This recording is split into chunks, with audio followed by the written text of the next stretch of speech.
성경은 우리에게 영원한 위로를 말씀하십니다.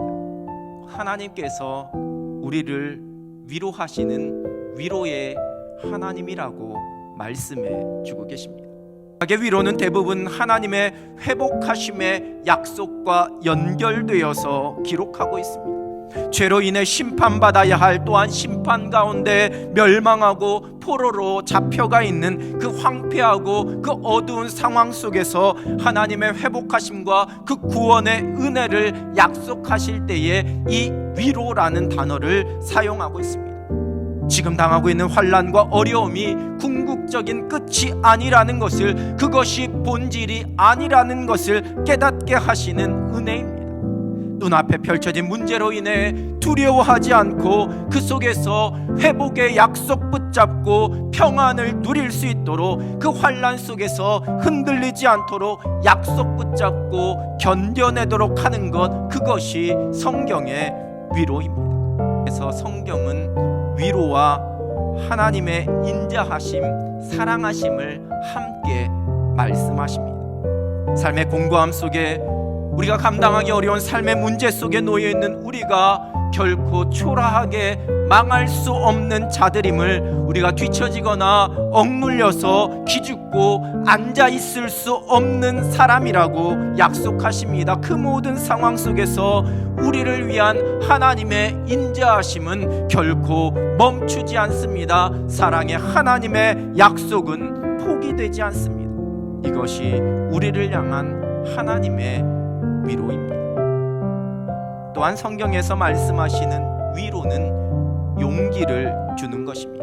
신약 성경의 위로 또한 약속한 구원을 이루어 주심에 대한 보장입니다.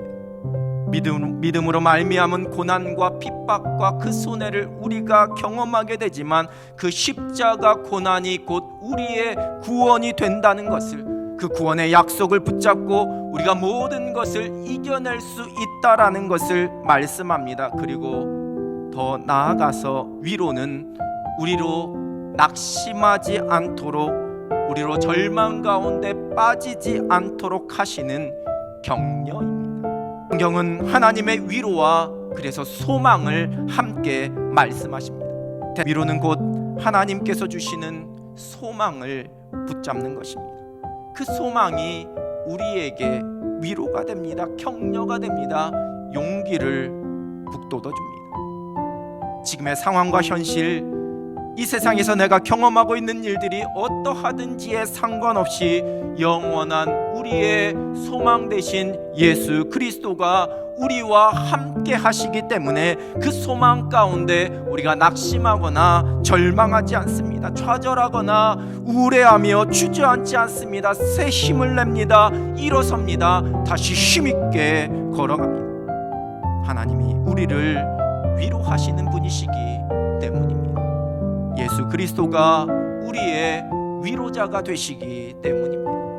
보혜사 성령이 우리를 위로하시며 우리를 돕고 격려하시기 때문입니다. 하나님의 위로의 말씀보다 나의 생각과 염려가 더 크게 자리 잡게 되면 우리는 불안함과 두려움에 빠지게 됩니다.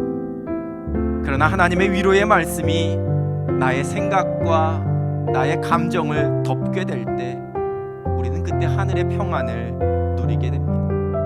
힘든 세상을 살아갑니다. 시대의 어려움, 또한 우리 개인의 삶 속에 크고 작은 문제와 염려로 결코 녹록지 않은 그러한 삶을 살아가고 있습니다. 지치고 어렵습니다. 피곤합니다. 시대의 대세와 그 풍조를 따르지 않는 우직한 믿음으로 살아가는 것도 결코 쉽지 않음을 경험하게 됩니다. 감당할 수 없는 일들 앞에 두려움과 낙심도 경험합니다. 우리가 믿음의 눈을 들어 우리를 위로하시는 하나님을 바라봅니다. 내가 연약할수록 나를 더욱 사랑하시는 하나님의 사랑과 그 위로, 넘어지고 낙심한 우리를 격려하시면서 일어나 걸어라 말씀하시는 하나님의 그 위로, 그 격려를 받습니다.